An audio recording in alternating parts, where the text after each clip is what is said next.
땅에서도 라고 하는 제목입니다.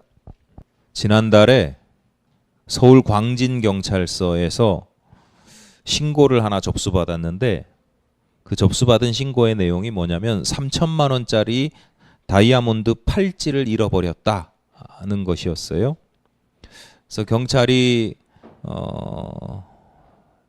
그 잃어버린 것으로 추정되는 곳에 CCTV를 모두 분석을 해가지고 결국은 못 찾을 줄 알았는데 결국은 그 팔찌를 주워간 사람을 발견을 합니다.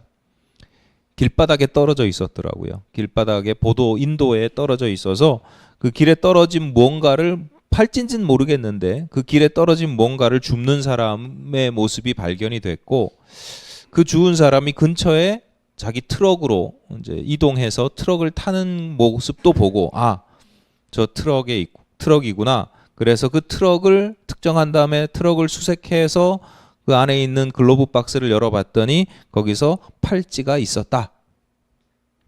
그래서 그 사람을 찾아서 물어봤더니 자기는 이게 장난감인 줄 알았다, 이렇게 진술을 했다는 거죠.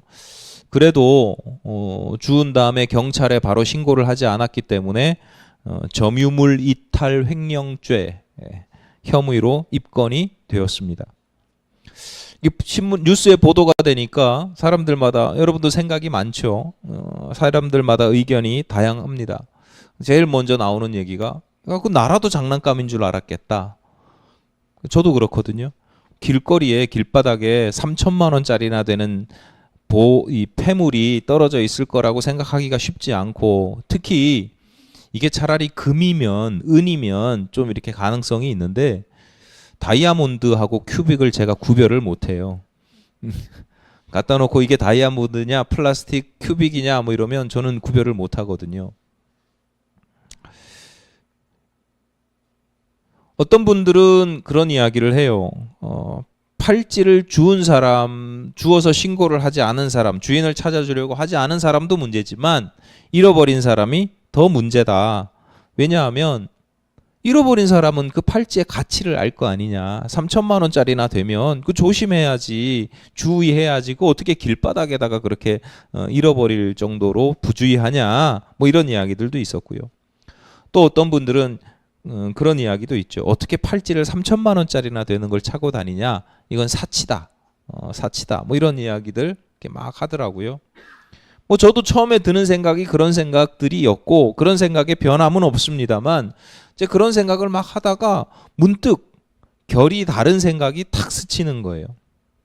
무슨 생각이냐면, 팔찌를 잃어버린 사람이 미련하거나 부주의하다는 생각 물론 있지만 그거에 못지않게 또 어떤 면에서, 다른 측면에서는 참 지혜로운 사람이다, 이런 생각이 드는 거예요.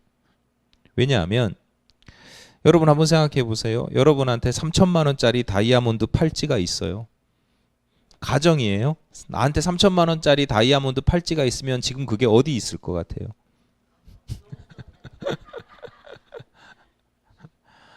대부분의 경우에 집안 가장 깊숙한 곳, 은밀한 곳, 아무도 모르는 곳, 나만 아는 곳, 거의 모셔져 있겠죠.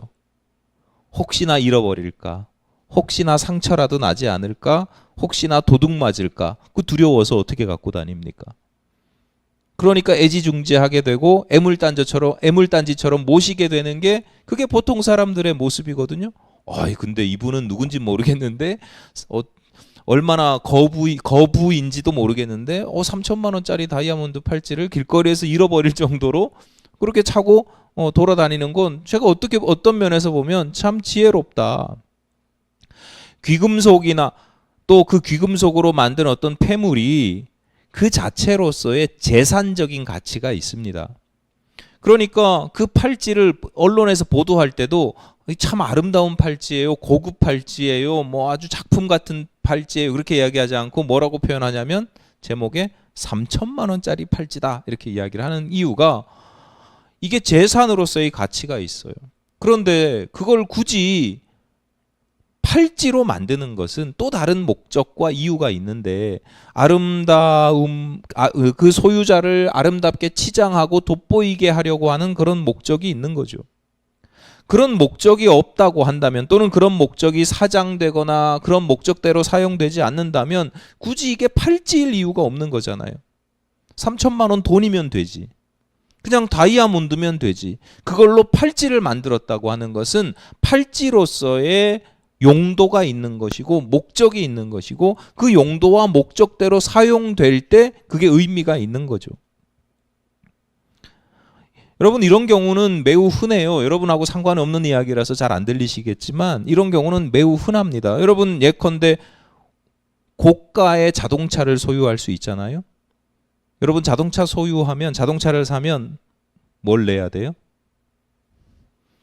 세금 내야 돼요. 세금. 왜냐하면 이게 재산으로서의 가치가 있기 때문에 세금을 내야 돼. 구입할 때도 내지만 내가 자동차를 가지고 있다는 것만으로도 그에 따른 세금을 내야 돼요. 보험료도 많이 내야, 그죠? 건강보험료도 많이 내야 돼요. 이게 재산으로서의 가치가 있는 거거든요.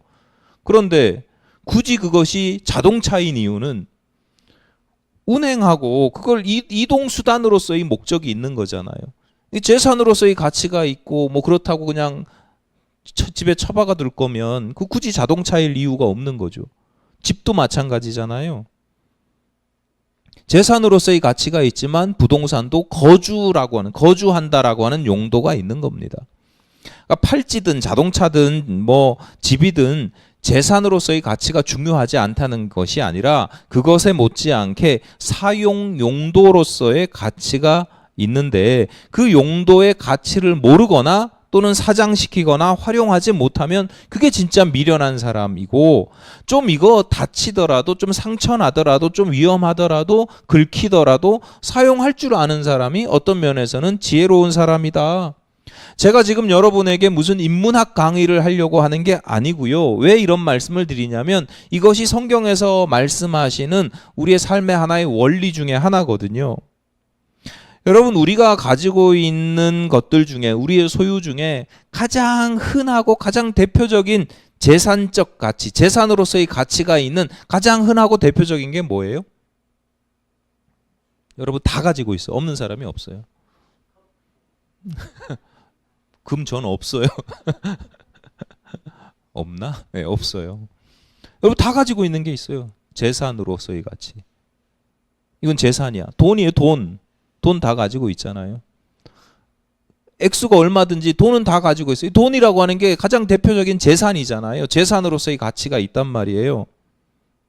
그런데 돈은 또 동시에 어떤 가치가 있냐면 교환의 가치가 있어요. 돈의 용도는 뭐냐면 교환하는 용도가 있는 거예요. 왜 돈을 만들어요? 사람들이 금을 가지고 있으면 되지.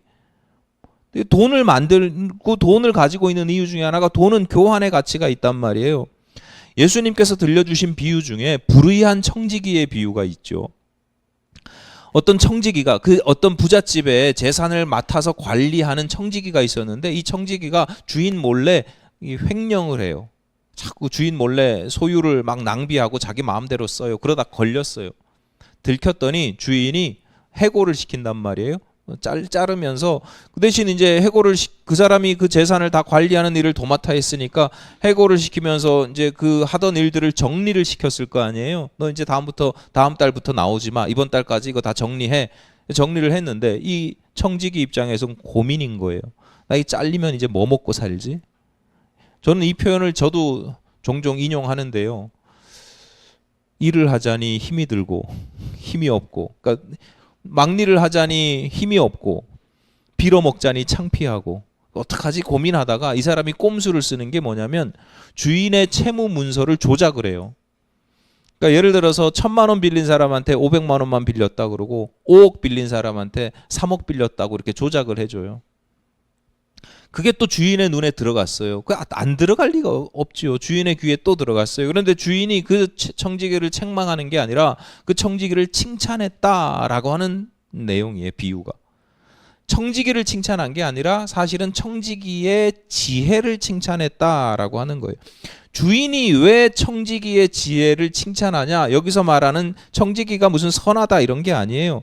주인이 칭찬한 청지기의 지혜가 뭐냐면 이 사람은 불의의 재물로 친구를 사귀었다 이렇게 표현을 해요.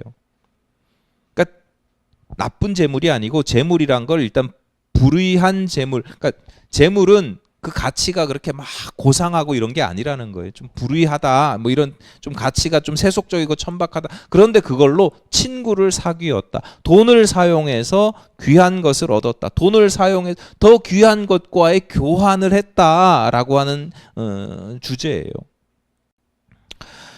여러분, 돈이든 집이든 자동차나 폐물이든 또는 때로는 사람이든 내가 가지고 있는 지식이나 경험이나 재능조차도 성도들에게는 소유하는 것 못지않게 사용하는 것임을 기억하셔야 합니다.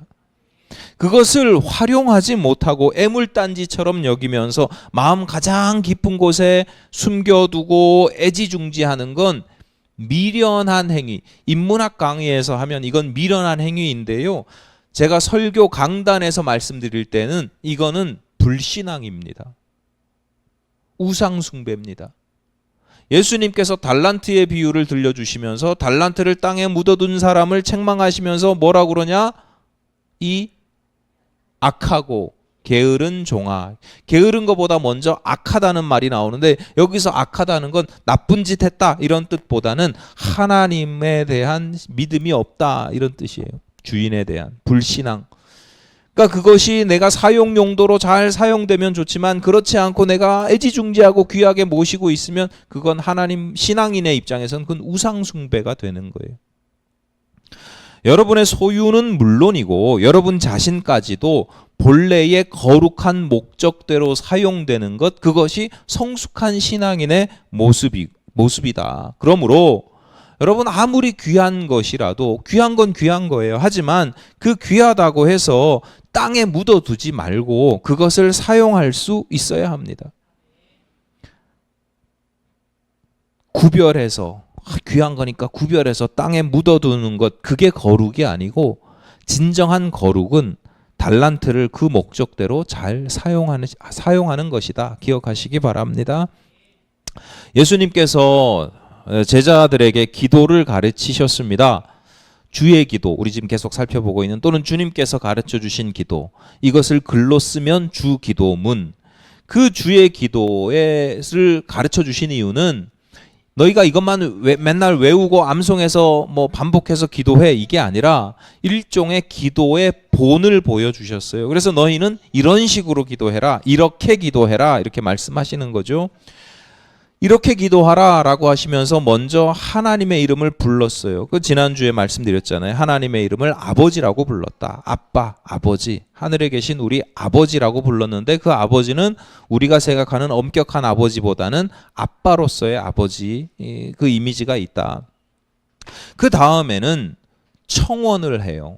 두 가지 큰 이제 주기도의 큰 두 가지가 있는데 청원, 간구하는데 두 종류예요. 첫 번째는 거룩한 간청, 공적인 간구이고 두 번째는 개인적인 간구입니다. 개인적인 간구는 나중에 보시겠지만 일용할 양식을 구하고 용서에 대한 간구, 그리고 시험이나 악에서 구원해 주실 것. 오늘은 그 첫 번째 간구인데 첫 번째 간구, 거룩하고 공적인 간청에 대해서 세 가지예요. 세 가지를 다 묶어서 한 번에 말씀을 드릴 텐데 세 가지가 뭐냐면 먼저는 하나님의 이름이 거룩하기를 구하고, 두 번째는 하나님의 나라가 임하기를 구하고, 세 번째는 하나님의 뜻이 이루어지기를 구합니다. 이름, 나라, 뜻. 주의 기도에는 이름, 나라, 뜻 이렇게 나오지만 제가 세 가지 앞에 굳이 공통된 수식어를 붙였습니다. 하나님입니다. 그러니까 하나님의 이름, 하나님의 나라, 하나님의 뜻. 여러분 내가 기독교인이라면 예수 믿는 사람이라고 하면 이 세 가지는 평생 구해야 되는, 간구해야 되는, 추구해야 되는 기도 제목이고 가치입니다. 내 인생에서 가장 귀하게 여기고 추구해야 되는 궁극적인 가치가 뭐냐? 하나님의 이름, 그의 나라, 그의 뜻. 예수님께서 공생의 기간 내내 전하신 복음의 핵심을 요약 정리하면 이렇게 하나님의 이름, 하나님의 나라, 하나님의 뜻 이렇게 이야기할 수 있습니다. 그런데 그 세 가지가 어떻게 되기를 구하느냐? 각각을 짧게나마 살펴보면 먼저 하나님의 이름이 거룩히 여김을 받으시오며 이렇게 돼요. 하늘에 계신 우리 아버지요 그렇게 부른 다음에 그 다음에 먼저 하나님의 이름이 거룩히 여김을 받으시오며 이렇게 기도를 하니까 많은 성도들이 착각하는 것 중에 하나가 뭐냐면 이거 하나님께 영광 돌려드리는 기도구나. 하나님께 영광 돌려드리는 구절은 나중에 나와요. 원문을 보면 하나님의 이름이 거룩하소서, 거룩해지소서 이런 뜻이에요. 여러분 좀 이상하지 않아요? 하나님의 이름이 거룩해지기를 구하는 거예요. 하나님의 이름이 그러면 원래 거룩하지 않아요? 아니면 덜 거룩한가요?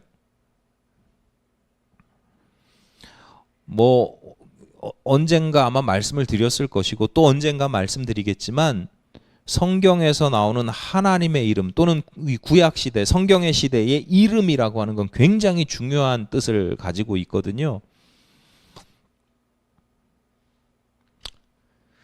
그걸 지금 말씀드릴 수는 없고 그냥 간단하게 그냥 오늘 주제에 따라서만 말씀드리면 하나님의 이름은 그 자체로 거룩하신 거예요. 하나님의 이름은 그 자체로 거룩해요. 근데 왜 그 거룩해지기를 구하는 거예요? 그 이름이 이름이 거룩한데 왜 거룩해지기를 구해요? 이미 거룩한데.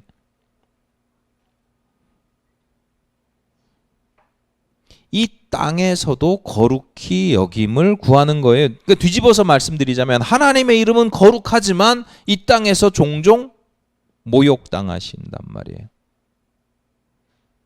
하나님의 이름 자체는 거룩한데 심지어 성도들의 삶 속에서 그 이름이 무시당한단 말이에요. 그러지 말고 이 땅에서도 하나님의 이름이 그 이름답게 거룩해지기를 구하는 것입니다. 그래서 거룩히 여김을 받으시오며 라고 번역을 한 거예요. 원래 뜻은 거룩해지소서 이런 거지만 거룩히 여김을 받으시옵고 이런 식으로 번역을 한 이유가 거기에 있는 거예요. 이름 자체가 거룩하지 않은데 거룩해지는 게 아니라 거룩한 이름인데 그 이름답게 거룩히 여김을 받게 하소서 이런 뜻이죠. 두 번째, 나라가 임하시오며. 여러분에게 하나님의 나라 자주 말씀드리지만 하나님의 나라는 내가 가는 곳이에요? 아니면 하나님의 나라가 오는 것이에요? 제가 자주 말씀드립니다. 이 중요하기 때문에 자주 말씀드리는데 둘 다입니다. 둘 다. 내가 가는 곳이기도 하고 오는 곳이기도 해요. 문제는 왜 이걸 자꾸 말씀드리냐면 많은 사람들이 착각을 하거나 심지어 알고 있는데도 수시로 하나님의 나라는 가는 곳으로만 생각하기가 쉬워요. 그것도 언제 가요? 죽어서. 지금은 절대 안 가죠. 나중에. 가긴 가는 곳인데 지금은 절대 안 가고 나중에 언젠가 죽고 나서야 가는 곳으로 여깁니다. 예수님 분명히 말씀하셨어요. 분명히 가르치십니다. 그 나라가 뭐 하라고 구하라고 그래요? 임하기를, 그 나라가 오기를 구하라. 초대교회 성도들은 맨날 마라나타 주여 오시옵소서 맨날 구했단 말이에요. 우리는 큰일 나죠. 오시면 안 되죠. 그 나라가 임하기를 구하라 이렇게 말씀하셨는데 임한다. 원문의 뜻은 오게 하소서, 나타나게 하소서. 그 나라가 오게 하십시오. 그 나라가 오도록 해주십시오. 그 나라가 나타나게 해주십시오. 이런 뜻이에요. 그 하나님의 나라가 어디서 나타나요? 하늘나라 아닙니다. 저 하늘나라 아니에요. 어디서 나타나요? 내 삶 속에, 이 땅에, 내 삶 가운데. 또 하나님의 나라가 임하시옵소서 이러면 많은 사람들이 생각하는 것 중에 하나가 마지막 날에, 하여튼 미루고 미루다가 마지막 날에 천군 천사가 나팔 불며 재림의 날에 천군 천사와 함께 임하는 것, 그거 생각하기 쉬운데 물론 그렇게도 임하지만 여기서 나라가 임하시오며 라고 하는 건 우리의 평소에도, 일상에서도, 누가복음 17장 20절에서 21절입니다. 이것도 중요해서 제가 자주 말씀드리는데 누가복음 17장 20절 21절 함께 읽겠습니다. 시작. 바리새인들이 하나님의 나라가 어느 때에 임하나이까 묻거늘 예수께서 대답하여 이르시되 하나님의 나라는 볼 수 있게 임하는 것이 아니요 또 여기 있다 저기 있다고도 못하리니 하나님의 나라는 너희 안에 있느니라. 너희 안에 있다. 언제 임합니까? 그랬는데 예수님은 야 언제는 얘기 안 하시고 너희 안에 볼 수 있는 게 아니야. 근데 너희 안에 임해라고 할 때 너희 안에는 우리의 심령이 아니에요. 심령이란 뜻도 있지만 심령보다 너희 안에, 너 안에가 아니고 너희 안에, 그러니까 너희들 사이사이에 이런 뜻입니다. 그러니까 우리가 살아가는데 혼자 안 살잖아요. 사회를 이루면서 살아간단 말이에요. 공동체를 이루면서 살아간단 말이에요. 사람들과의 관계가 있단 말이에요. 그 관계 가운데 하나님의 나라가 임한다 이런 뜻이에요. 그러니까 우리가 예수님께서 너희가 이렇게 기도해라 라고 했는데 예수님 하나님 천국 가게 해주세요 기도해도 되지만 가게 해주세요만 기도하면 돼요 안 돼요? 그 예수님 말씀 안 듣는 거죠. 예수 믿고 구원받는 것을 죽어서 천국 가는 것으로만 여겨서도 안 되는 겁니다. 이 땅에 내 삶 속에 임하시는 하나님의 나라를 미리 맛보고 누리는 것 또한 우리가 얻는 구원이다라고 하는 것입니다. 그러니까 우리가 평소에 주의 기도를 통해서도 나라가 임하시오며 이렇게 기도해야 되지만 이렇게 기도하라 하셨으니 우리가 평소에 기도할 때도 하나님 내 삶의 자리에 저 사람과 나와의 관계 속에 하나님의 나라가 임하기를 원합니다. 하나님의 나라가 오소서, 하나님의 나라를 나타내소서, 보여주소서, 그렇게 기도를 할 수 있어야 된다라고 하는 것입니다. 마지막으로 뜻이 하늘에서 이루어진 것 같이 땅에서도 이루어지이다.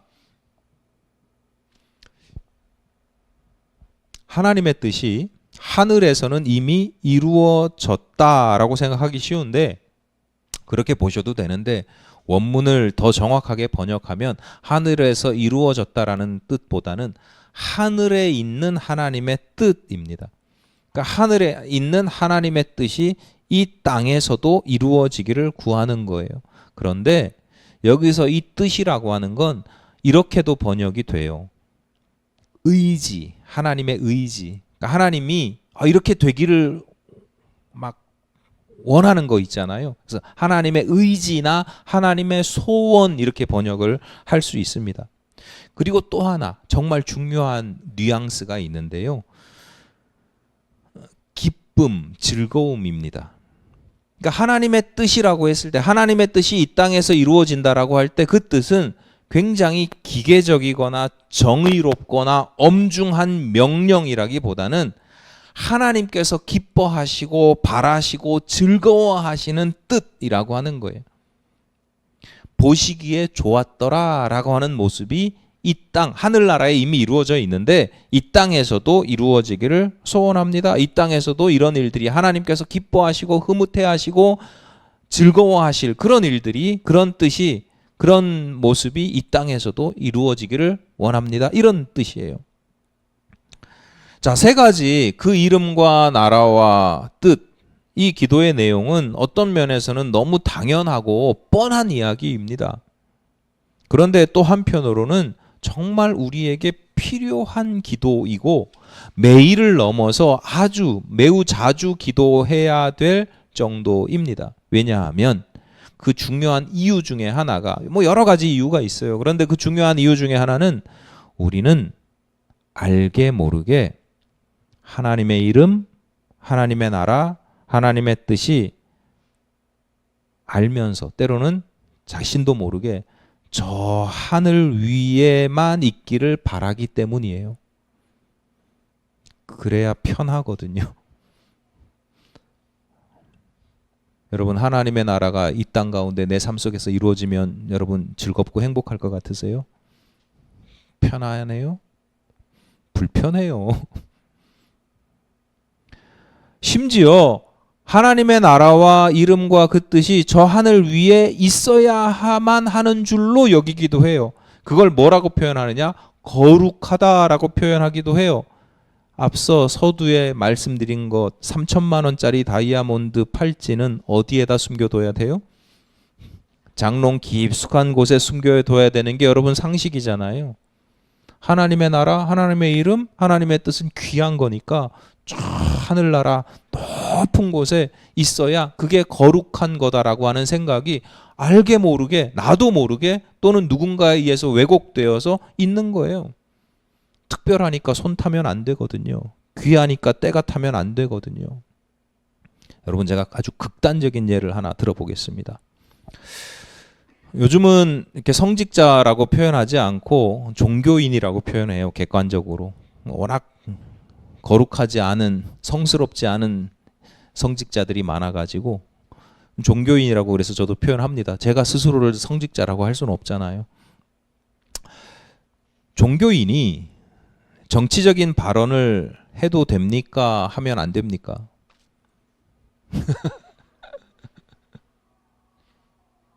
매우 많은 성도들이 종교인이 정치적 발언하는 것에 대해서 터부시 여기거든요. 부정하게 여긴단 말이에요.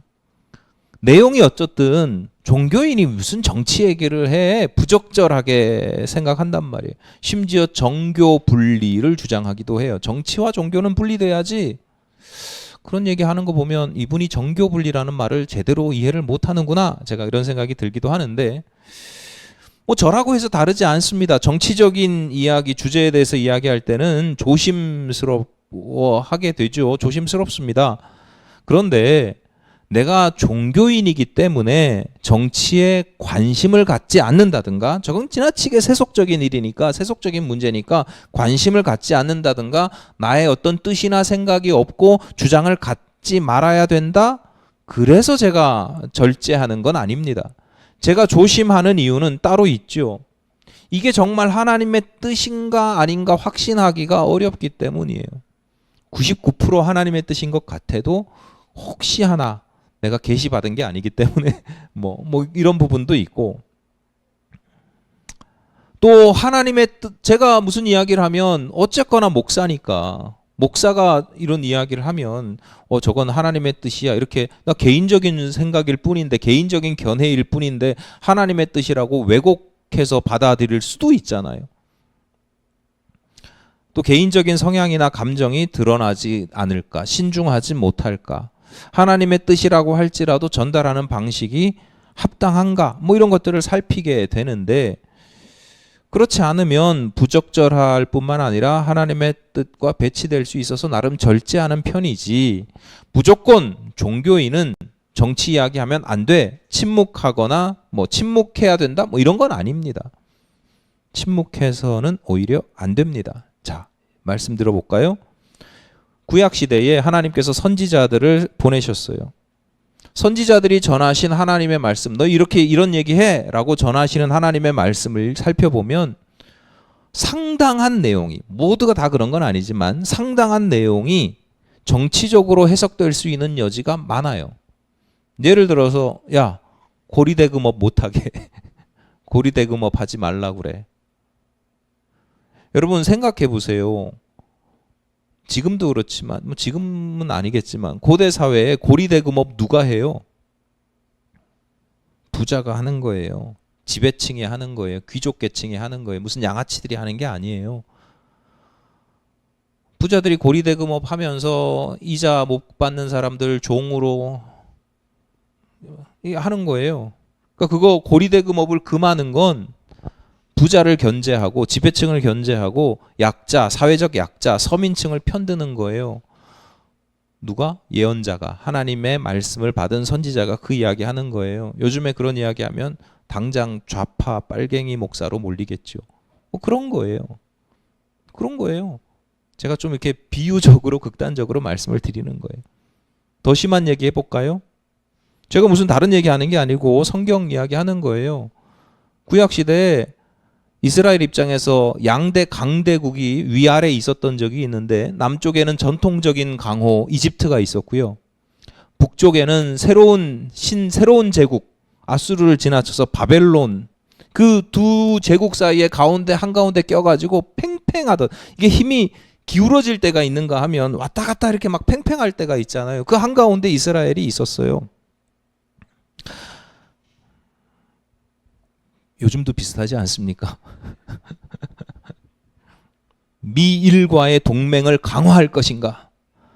또 한편에 중국과 러시아 관계를 고려하면서 눈치를 좀 봐야 되느냐? 이런 문제들이 오늘날만이 아니고요. 역사 속에 계속해서 있었습니다.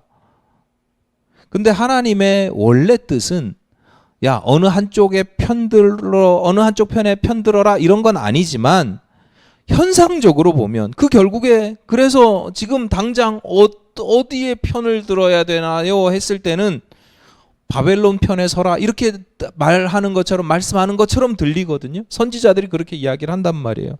이집트 말고 바벨론 눈치 봐야 됩니다. 이렇게 예레미야는 바벨론에 투항해야 됩니다. 뭐 이런 이야기를 한단 말이에요. 그러니까 이게 하나님의 뜻의 본래 뜻은 따로 있지만 딱 듣기에는 이거 완전히 정치적인 얘기잖아요. 미국 편에 서야 됩니다. 아니면 중국 편에 서야 됩니다. 이렇게 밖에 안 들린단 말이에요. 예수님이 어디에 달려 돌아가셨어요? 그것도 모르셔요? 우리 기독교 상징이 십자가잖아요. 십자가는 로마의 처형 도구인데요. 아무나 십자가에 달리지 않아요. 주로 반역자, 반란자, 정치범들. 그러니까 지금 러시아 누구의 프리고진? 뉴스 보셨죠? 지금 반란 시도를 했다가 다시 퇴각을 이렇게 협상을 하고 좀 이런 얘기들 나오잖아요. 반역에 해당되는 사람들이 주로 당하는 게 십자가 처형이에요. 왜 예수님은 십자가에 달리셔요? 예수님의 발언이 정치적으로 해석될 여지가 많았어요. 예수님이 정치적인 반역자는 아니지만 예수님의 발언을 정치적인 문제로 몰아가면서 정치적인 발언을 한다, 나라 뒤집으려고 한다, 뒤집어 엎으려고 한다, 이런 식으로 몰아가도 통할 정도로 예수님의 말씀이 정치적인 발언으로 해석되거나 오해받을 여지들이 충분히 있었다. 예수님은 그냥 하나님의 뜻을 전했지만, 이런 상황 속에서도 예수님은 당신이 오해받는 거 알면서도, 그래서 핍박받으시고 결국은 사형도 받으실 걸 정치범으로 사형될 걸 알면서도 침묵하지 않으시거든요. 구약의 선지자들도 이거 내가 분명히 이야기하면 이거 정치적으로 해석할 거야, 정치적으로 받아들일 거야 라는 거 뻔히 알면서도 침묵하지 않거든요. 목숨을 바쳐서 하나님의 명령에 순종하며 하나님의 뜻을 선포하는 거예요. 고리대금업하지 마십시오. 지금 이집트에 편드는 거 매우 위험한 것이고 하나님 원하시는 게 아닙니다. 이런 이야기들을 막 한단 말이에요. 여러분, 신앙인들의 정치적인 가치관이나 발언이 이게 과연 하나님의 뜻에 합당한지 또는 얼마나 가까운지를 아주 세밀하게 늘 살피고 따질 수 있고 성찰할 수 있어야 하지만, 때로는 침묵해야 된다거나 신앙인은 그저 골방에서 은밀하게 열심히 기도만 하면 된다라는 생각은 굉장히 위험합니다. 왜? 하나님의 나라와 뜻, 그 이름을 저 하늘나라에 숨겨두는 것과 비슷합니다. 또는 교회 안에 감추어 두는 것과 비슷합니다. 세상의 정치가 불의하면 불의하다라고 이야기할 수 있어야 되고, 하나님의 뜻에 반한다라고 선포할 수 있어야 합니다.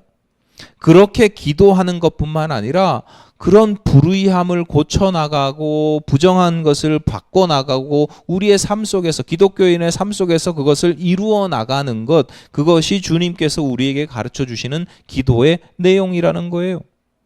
하나님의 나라가 이 땅에서 이 땅에 임하고 그 뜻이 이 땅에 이루어지기를 맨날 입술로는 구하면서 기도하면서 도대체 내 삶 속에서는 신앙 따로 삶 따로 이게 무슨 말이 되는 이야기예요. 여러분, 제가 서두에도 아까도 말씀드렸지만 아주 그냥 여러분 자극적인 아주 극단적인 예를 한 가지 든 것뿐이고요. 무슨 그러니까 우리 목사님이 정치적인 발언을 해야 되는데 뭐 이렇게 이해하시면 안 되고요. 이 그냥 예를 하나 든 거예요. 매 사회 정치적인 발언이나 가치관이나 이런 거 아니라 매 사회에 적용되는 거예요. 핵심은 이런 겁니다. 신앙인은 그저 기도만 열심히 하면 되지.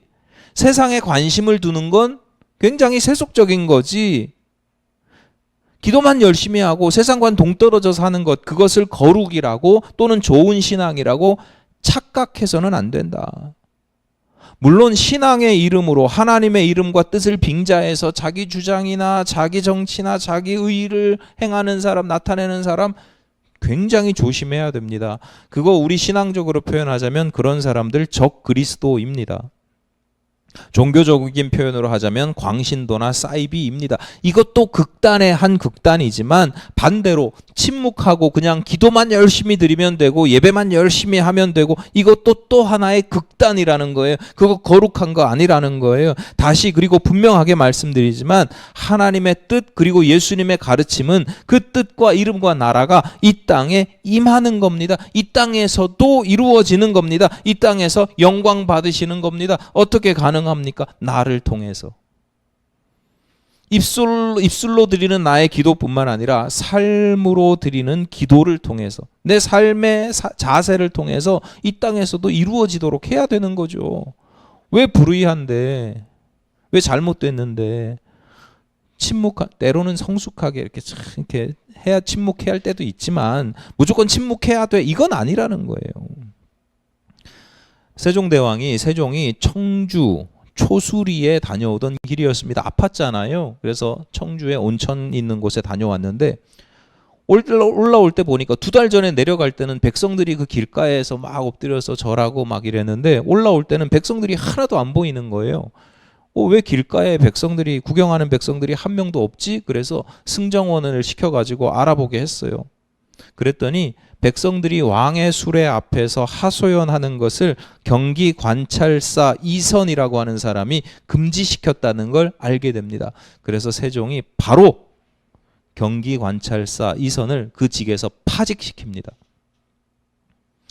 여러분, 세종이 성군이라고 불리는 이유 중에 하나입니다. 내가 왕이니까, 왕의 신분이니까 백성들하고 거리를 둬야지. 어디 더러운 지저분한 서민 백성들, 가난한 백성들, 못 배운 백성들이 어디 왕의 수레를 가로막고 그 앞에서 왕을 가까이 하려고 해. 이렇게 그걸 당연하게 여기지 않고 세종은 왕으로서의 자기 역할을 우선시했어요. 내가 이렇게 한번 행차할 때 백성들이 와서 하소연하고 그 이야기 들어야 된다는 거예요. 왕은 그런 역할을 하는 사람이라는 거예요. 백성들을 위해서 존재해야 되고 적어도 내가 할 수 있는 일이 없더라도 백성들의 이야기에 귀를 기울여서 들어주는 게 그게 임금으로서의 역할이라는 거죠. 명실상부, 그 이름과 실체가 똑같아, 동일하다. 임금님다운 임금님이었던 이유가 이런 데서 나타나는 겁니다. 한글을 만들고 과학기술을 하는 능력으로 나타나기 전에 자세가 좋잖아요. 자세가. 들어주려고 하는 자세. 근데 그거를 충신이라고 여기는 사람이 우리 임금님 힘들면 안 돼. 어디 귀한 임금님 앞에 백성들을 딱 가로막는데 이건 절대 아닌 거죠. 여러분, 종교가 부패하던 시절이면 반드시 나타나는 현상이 있어요. 기득권을 가진 종교인들이 하나님과 백성들 사이를 가로막습니다. 예수님께서 성전에서 장사하는 사람들의 상을 뒤엎으면서 만민이 기도하는 집을 강도의 구렬로 만들었다고 비판하신 이유도 여기 있는 거예요. 근데 이렇게 뻔히 가로막는데 이 가로막는 일들이 도대체 어떻게 가능하냐면 그걸 거룩이라고 왜곡하고 포장하기 때문에 그래요. 속이기 때문에 그래요. 그게 좋은 신앙이야. 우리 하나님 귀한 분, 하나님은 두려운 분이고 하나님의 나라는 들어가기가 매우 어렵고 하나님의 뜻은, 하나님의 말씀은 매우 오묘하고 심오해서 이해하기가 매우 어려워요. 여러분이 생각하는 거룩도 그렇지 않습니까? 여러분 이미지 속에 있는 거룩은 어떤 거예요? 거룩한 하나님의 나라 그러면 저 하늘 꼭대기에 있고, 거룩하신 하나님의 뜻은 난 잘 몰라. 근데 뭔가 오묘하고 심오하고 우리 목사님이 아주 신학자들이 막 이렇게 막 잘 풀어가지고 잘 이렇게 아주 거룩이라 그러면 왠지 멀어 보이고 가까이 가면 안 되고 두렵고 어렵고 이런 느낌이나 이런 정서가 우리한테 있지 않습니까? 속으신 겁니다. 종교개혁자 마틴 루터가 한 말로 알려져 있는데 정확히 누가 했는지는 모르겠어요. 그런데 자주 이렇게 쓰이는 표현이 있어요. 하나님이 하나님 되게 하라. 여러분, 하나님이 하나님 되게 하라. 어떤 느낌으로 다가오세요? 어떻게 하는 것이 하나님을 하나님 되게 하는 거예요?